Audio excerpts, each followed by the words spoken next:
Hello friends, my name is Simran and I am from Chandigarh. Friends, आज हम सितारा जी को कुछ नए सजेशंस देंगे।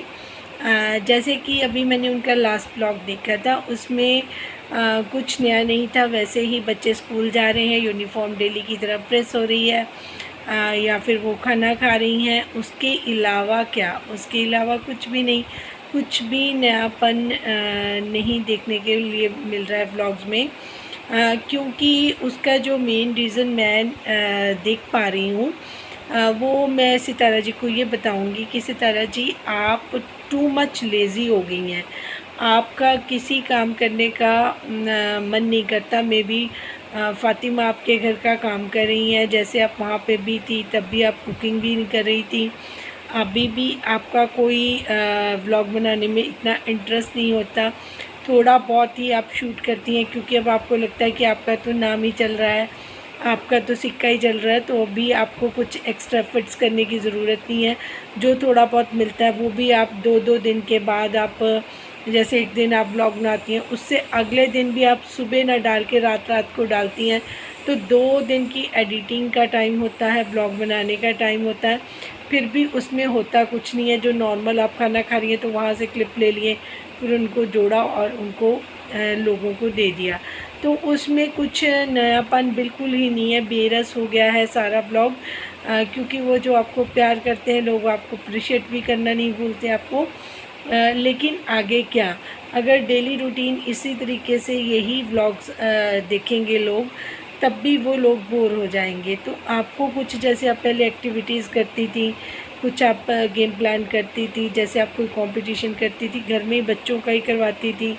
जैसे बच्चों को आप कोई ड्राइंग कंपटीशन करवाती थी, या कुछ इस तरीके से, कुछ भी नयापन, वही रूटीन, वही आपकी खाने पीने की, वही आपकी चीज़ें, वो चीज़ें थोड़ी सी अब समझ नहीं आ रही हैं। इसीलिए मैंने कहा था कि अब आपको, क्योंकि आप क्रिएटिव हैं, अगर आप लेज़ीपन छोड़ के कुछ क्रिएशन दिखाएंगे, जो इतने 10 लाख लोग हैं वो रेगुलर एक ही चीज़ कैसे देखेंगे। तो अब हम एक्सपेक्ट करते हैं आपसे मच मोर, कि आपको कुछ और भी एक्स्ट्रा भी करना चाहिए, क्योंकि इतने लोग आपको पसंद करते हैं, तो उनकी पसंद का भी आपको ख्याल रखना चाहिए।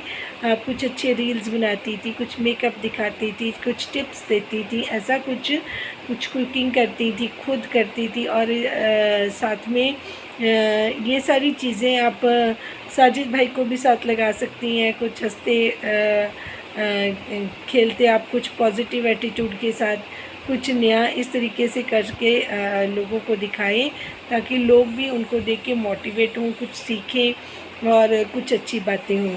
क्योंकि वो एक तरफ आपके जो रिश्तेदार हैं, वो कुछ इतनी नेगेटिविटी फैला देते हैं, और फिर अगर कुछ लोग आपको सजेशन देते हैं तो आप उनको दरकिनार करके फिर आप उन्हीं चीज़ों में लगी रहती हैं। आप किसी की कोई भी बात ना आजकल तो बिल्कुल नहीं सुन रही हैं। पता नहीं आपको क्या हो गया। पहले आप अच्छे भले सारी चीज़ें सुनती थी, मानती थी, और बड़ा अच्छा लगता था कि इम्प्रूवमेंट होती रहती थी, साथ साथ ही हो जाता था ट्रीटमेंट। लेकिन अब ऐसा नहीं है। आपको जिस चीज़ के लिए आप मना करें, आप वही चीज़ करती हैं। आपको मना करा कि आपके चाचू और आपकी जो फ़ातिमा है, फ़ारूक भाई की बेटी, उनको लोग अननेसेसरली आप पे बर्डन समझते हैं, इसलिए उनको देखना नहीं चाहते। पर्सनल किसी को किसी के साथ कुछ नहीं होता, तो वो उनको लगता है कि आपके साथ ये जस्टिस नहीं है कि जिनके बच्चों ने आपको इतना जलील किया, आप उनकी खिदमत करें। फिर आप वहाँ पे घूमने जाती हैं, जहाँ जाती हैं वहाँ आप अम्मी की जगह चाचू को दिखाती हैं, उनके हाथ में कप पकड़ाती हैं, पूछती हैं सारी चीज़ें, बार बार कैमरा उन पे जाता है। जब लोग उनको देखना नहीं चाहते, अगर वो आपके साथ जाते हैं, तो आप उन पे कैमरा मत रखें, ताकि लोगों को उनके जो सेंटिमेंट्स हैं वो हर्ट ना हो। एक मुझे नहीं, बहुत सारे लोग हैं, आपके बहुत सारे व्यूअर्स हैं जो नहीं चाहते कि आपके चाचू आपके साथ रहें या फ़ातिमा आपके साथ रहें। जो कई लोग तो कहते हैं कि हम स्किप करते हैं, इवन कि मुझे भी नहीं अच्छा लगता तो मैं भी कर देती हूँ। तो बहुत सारे लोग और भी हैं जो जिनको नहीं अच्छा लगता। तो इट्स जस्ट अ सजेशन, मानना ना मानना वो आपका काम है, आपका चैनल है, आपको कैसे रन करना है इसकी पूरी आज़ादी आपके पास है। लेकिन as a viewer, as a supporter, मेरा काम था आपको एडवाइस करना। वो मैंने सारी चीज़ें आपके साथ खुल के इसके बारे में बात कर ली है। जिनको मेरी बात कुछ ठीक लग रही है वो इस चीज़ में अपनी राय का इजहार करेंगे, ताकि अगर सितारा देखे तो उनको भी पता चले कि और व्यूअर्स भी हैं जो इस तरीके से ही सोचते हैं। इस चीज़ का बहुत फ़र्क पड़ता है। आजकल कोई भी वीडियो देखते हैं तो लोग भागे जाते हैं कि कमेंट्स चेक कर लें कि बाकी जो अदर व्यूअर्स हैं उनकी क्या राय है, उनका वो क्या अपनी राय का इजहार कर रहे हैं। दूसरी बात आपको जो बहुत इम्पॉर्टेंट करनी थी मुझे ये था कि जैसे आजकल आपकी स्पोक्स पर्सन बनी हुई है ताहिरा जी, वो वैसे तो काफ़ी समझदार हैं बट उनका अभी व्यूअरशिप भी कम है और जो इम्पैक्ट आपकी बात का है वो अभी उनकी बात का नहीं होता। आप एक बात हल्की सी भी बोल लें तो लोग मान जाते हैं, समझ जाते हैं। ताहिरा जी रिक्वेस्ट करती हैं, उनको प्लीज़ बोलती हैं, तब भी लोग उनकी बात का इतना वो नहीं करते अभी, क्योंकि ताहिरा जी अभी नई नई इंट्रोड्यूस हुई हैं। ताहिरा जी को लोग देख रहे हैं, जान रहे हैं, तो आपसे तो लोग प्यार करते हैं, तो आपकी तो डबल ड्यूटी हो जाती है। लेकिन ताहिरा जी मुझे बहुत अच्छी लग रही हैं क्योंकि वो सेंसिबल हैं, उनके वर्ड्स भी बहुत अच्छे होते हैं, बात भी बहुत अच्छे से करती हैं। ये बात उनकी नहीं है, ये बात आपकी है, क्योंकि जिन व्यूअर्स को वो संभालने की, सपोर्टर्स को वो संभालने की कोशिश कर रही हैं वो आपके सपोर्टर्स हैं। तो वर्दा खान्स के लिए उन्होंने लगाई कम्युनिटी, वो आप भी लगा सकती थी। आपने कुछ भी नहीं दूसरे अपने सपोर्टर्स के लिए किया, आप सिर्फ ये मुझे लगता है कि अब आपका ना थोड़ा सा नेचर चेंज हो गया है, जो मुझे लगने लग गया। पता नहीं बाकी लोगों को ऐसा लगता है कि नहीं लगता, बट मुझे लगता है कि आप खुद पसंद हो गई हैं, थोड़ी लेज़ी हो गई हैं। अब आपको लगता है कि सारी दुनिया मेरे पीछे, अब मैं इतनी केयरलेस हो गई हैं, जो मुझे लग रहा है। पता नहीं ऐसा है, लेकिन मुझे लग रहा है कि ऐसा ही है। क्योंकि आप देखिए ना, अब मैं आपको एक एग्ज़ाम्पल देती हूँ। आपने कहा था मुझे बिग बॉस में फुकरा इंसान पसंद है और मैं चाहती थी वो जीते। जब वो हार गया उसके बाद आपका स्टेटमेंट आया, व्हाट इज़ द यूज़, क्या उसका फ़ायदा हुआ? अगर आप उसको पसंद करती थी और दिल से चाहती थी कि वो जीते, तो आपको पता है 80-85% तो इंडियंस आपको वॉच करते हैं। आप एक बार बोलती तो सही, कितने लोग, लाखों लोग फुकरा इंसान को वोटिंग कर देते और आपकी वजह से फुकरा इंसान जीत भी जाता। अगर आप दिल से चाहती थी, आपने अपनी दिल की बात दिल में रखी, उसको बोला नहीं, नतीजा ये हुआ। अब अगर मैं भी अपने दिल की बात दिल में रखूं और आपको इम्प्रूव ना करूं या आपको कोई चीज़ ना बताऊं, तो फिर उसका क्या फ़ायदा? अगर कोई चीज़ आपको समझ आ रही है, आपको किसी चीज़ के बारे में पता है, आपको नॉलेज है, या आपकी कोई पसंद आप चाहते, अगर सब सपोर्टर्स भी आपके इस तरीके से चुप कर जाएं, बोलें ही नहीं, व्यूअर्स भी ना बोलें, सिर्फ देखें, तो फिर आपको कैसा लगेगा अगर आपको फीडबैक नहीं मिले? तो उसी तरीके से अगर आपके लिए लोग आगे आते हैं तो आप दूसरों के लिए भी आगे आ सकती हैं। अगर आपके फ़ैन हैं तो आप भी किसी की फ़ैन है, आप फुकरा इंसान की फ़ैन थी तो आप उसके लिए वोटिंग करवा सकती थी, लेकिन आप चुप रहीं, आप नहीं बोली। आपके इतने तगड़े तगड़े सपोर्टर्स पे इतना कुछ बोला गया, आप नहीं बोली, आप सिर्फ अपने फैमिली मेम्बर्स के लिए बोलती हैं। अगर आपकी कोई मदर को कुछ बोले तब आप कुछ बोलती हैं, या फिर आपके बारे में कोई कुछ बोले तब आप कुछ बोलती हैं। अदरवाइज़ आप किसी के लिए नहीं बात करती, चाहे वो कोई आपके कितने ही करीब आपके लिए क्यों ना हो, आपका वो कितना अपना क्यों ना मानता हो, आपके लिए कितना ही क्यों ना लड़ता हो, लेकिन आप किसी के लिए आवाज़ नहीं उठाती हैं। तो ये थोड़ा सा आपका जो एटीट्यूड है वो मुझे अभी थोड़ा सा नहीं ठीक लग रहा। तो एडवाइस ही है मेरी, बाकी मानना ना मानना वो आपकी पर्सनल थिंकिंग है, क्योंकि आप कुछ भी करती हैं, लोग आपको पसंद करते हैं, तो उस चीज़ को लाइक करते हैं, तो यही फ़ैन फॉलोइंग होती है। अगर आपसे गलती भी हो जाएगी तब भी लोग आपके साथ खड़े रहेंगे, ये फ़ैन फॉलोइंग होती है। लेकिन जिसकी फ़ैन फॉलोइंग होती है, क्या उसका कोई फ़र्ज़ नहीं होता, उसकी कोई ड्यूटी नहीं होती? अगर उसको इतने लोग मान रहे हैं तो वो उसको भी चाहिए कि वो भी अपनी ड्यूटीज़ को पहचाने।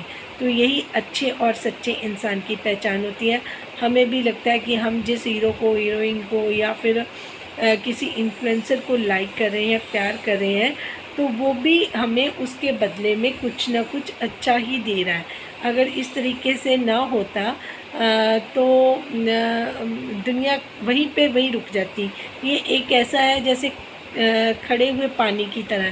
खड़े हुए पानी में तो आपको पता है कि मच्छर, मिट्टी, कंकर और पता नहीं क्या क्या समाता रहता है, बदबू तक आने लग जाती है। जो चलता हुआ पानी होता है जो दूसरों के लिए भी चलता है, जो दूसरों की प्यास भी बुझाता है, जो दूसरों को जीवन दान भी देता है, जो दूसरों को खुशियाँ भी देता है, जो दूसरों की खुशियों का ध्यान भी रखता है, वो ही इंसान रियल इंसान है। अगर हम अपने मुंह पे मुखौटा डाल लेते हैं, हम डबल फेस हो जाते हैं, उसका कोई फ़ायदा नहीं। आपको आपके बच्चों की हर ख्वाहिश आप अब पूरी कर पा रही हैं, अपनी हर ख्वाहिश पूरी कर पा रही हैं। सपोर्टर की सपोर्ट की वजह से आप कहाँ तक पहुँच गई हैं। अभी आपको किसी चीज़ के लिए सोचने की ज़रूरत नहीं पड़ती। आपके बच्चे कोई भी डिमांड करें, आप फुलफ़िल कर सकती हैं। इसी तरीके से दूसरे लोग हैं, उनके भी ख्वाहिशें हैं, उनके भी ख्वाब हैं, उनको भी अच्छा लगता है कि हमारे लिए अगर हम किसी के लिए आवाज़ उठा रहे हैं तो वो भी लोग डिज़र्व करते हैं। जिन्होंने आपके लिए आवाज़ें उठाई, वो भी डिज़र्व करते हैं कि आप उनके लिए आवाज़ उठाएं, ना कि वो सिर्फ़ इस चक्कर में कि किसी को शॉर्ट आउट ना मिल जाए, किसी और को कुछ फ़ायदा ना हो जाए, सिर्फ़ मेरी फैमिली को शॉर्ट आउट मिले या मेरी फैमिली को फ़ायदा हो। तो फैमिली वालों को शॉर्ट आउट देके तो आपको जितना फ़ायदा हुआ आपने देख ही लिया। तो जो सपोर्टर्स हैं, जिन्होंने रियल दिन रात एक किया आपके लिए, जो आपके फैमिली मेम्बर्स भी नहीं थे, तो मुझे लगता है कि कुछ तो वो भी डिज़र्व करते हैं। तो हर एक का अपना ओपिनियन है, ये मुझे ठीक लगा, मैंने आज अपनी बात बोल दी, क्योंकि मैं बहुत ट्रांसपेरेंट हूँ। जो मेरे दिल में आता है मैं वही बात करती हूँ।